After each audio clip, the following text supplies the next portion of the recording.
if anyone's just tuning in, we're of course talking to the Star Trek communist who just had this great article written about him on StarTrek.com. But I wanted to get your reaction to some of these crazy responses that I saw, some of these even that you posted on your own Facebook page. But just from some of these accounts that were, quite taken aback by the fact that, a mainstream property like Star Trek would, I guess, promote someone who has communist ideas. Here's the Quartering who says this is the official Star Trek account promoting Karl Marx and socialism. Here's another one. Like his icon was largely inspired by the late Twitter account Meninist tweet. If anybody remembers the 2014 poorly.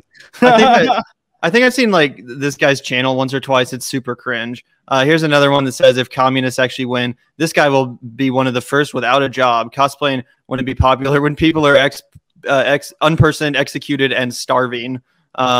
This guy says the official Star Trek website and Twitter are promoting communism. I am so sick and sad. So this guy's real in his feelings about this. Here, this person says official Star Trek account promoting literal communism. Fuck right off. What the fuck? Is this really the official Star Trek page? And it's really supporting communism, the same ideology that has directly killed millions of people across the globe. Meanwhile, we live under a capitalist system, by the way, where there's like multiple wars for resources and for-profit corporations going on. Anyway, this is disgusting. Why is Star Trek openly supporting more murder, dehumanization, and genocide? And finally, please point to me any utopia which was brought about by communism. Everything wrong with Star Trek in a nutshell. Published on the official Trek website. So, clearly, like I said, despite the fact that Zach and you and I are on the same page when it comes to this stuff, and we have a more nuanced and sophisticated understanding of these terms and ideas, there's still clearly a large segment of the population which just views socialism or communism as essentially like, far left, extremist, authoritarian, whatever. So I just think it's obviously indicative of the brainwashing culturally and of our education system. Obviously, the Cold War propaganda still really being disseminated throughout our education system, and everything that we kind of come to know about foreign policy is still through those lenses, especially in the age of the new Cold War, new Russia hysteria, new hysteria about China, for example, as well. So I'm just wondering if you have any response to these kind of people that just want to take your very sophisticated ideas and understanding of kind of egalitarian politics and want to just reduce it down to this meme essentially. But I think basically, I think first off, I think the reason why there was such a strong negative reaction, I think, and why I'm put on your radar, because I think you guys aren't even Star Trek fans. So the fact that it matriculated up to you guys is because it was the official StarTrek.com website. And they have, full disclosure, they have an open submission policy, right? So they're looking for articles, right? So I actually had someone, the author of this piece, who did an excellent job, Sean Kelly. Everyone should try to follow him. He's a freelance writer. He messaged me on Twitter saying, hey, man, I've seen you around Facebook and on Twitter, on Instagram. I'm a big Star Trek fan, but I love what you're doing. Do you mind if I write an article about you and pitch it to StarTrek.com? Because they have an open submission policy. And initially, this was a couple months ago, and I was skeptical. And I said, hey, is StarTrek.com really going to put the Star Trek communist on their website? Is there really going to be that type of very, very clear-cut message? And he said, actually, they've been putting up some pretty bold statements lately regarding Black Lives Matters, regarding other political issues. And I think at the same time, I think I realized, he realized, obviously, I have no illusions that CBS and Paramount own the Star Trek property, IP property. I have no illusions that this big multinational corporation is in any way sympathetic to communism or socialism. So let's get that right out of the picture. I think a lot of people are saying he's a hypocrite. He's just using a company. He's not even a real communist. How dare he? How dare he? I think StarTrek.com basically wants free material for its website. Doesn't really necessarily want to pay a full-time staff to write.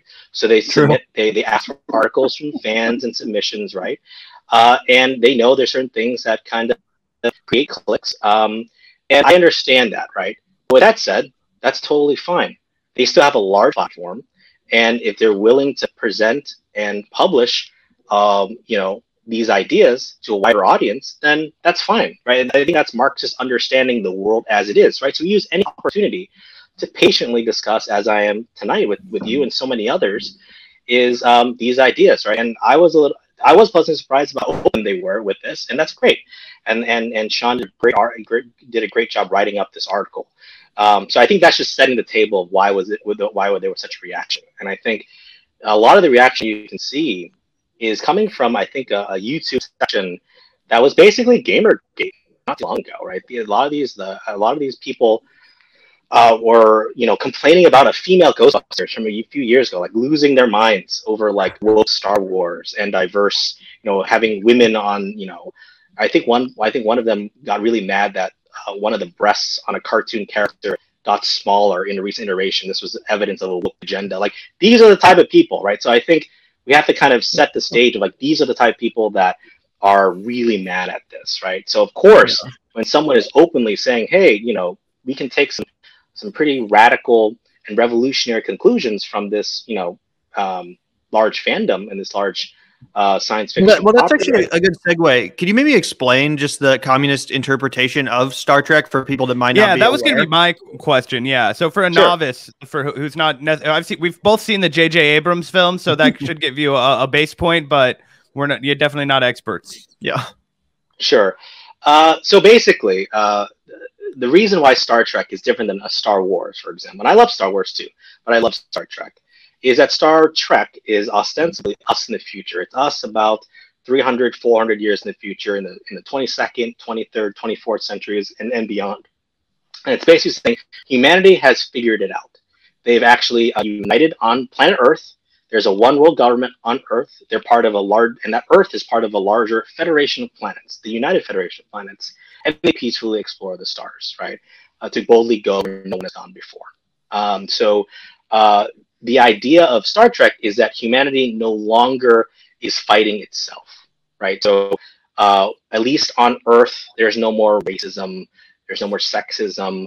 There's nationalism that we know of it as we know it now. They're about peaceful exploration. They believe in, they have the ability to provide for people's needs, or they don't have hunger, they don't have poverty, right? They call Earth a paradise, especially in my favorite Star Trek, Deep Space Nine. This is actually the uniform I'm wearing.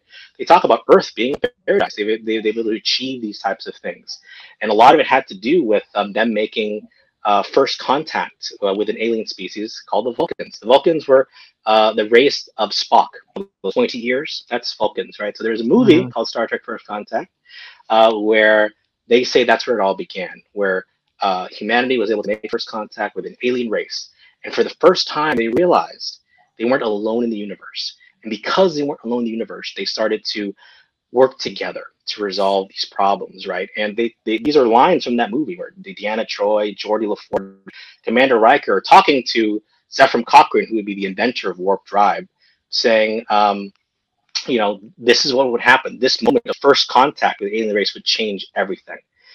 So that kind of establishes kind of the broad parameters of what you often hear is like fully automated luxury gay-space communism, right? The idea that somehow we can have a one world government.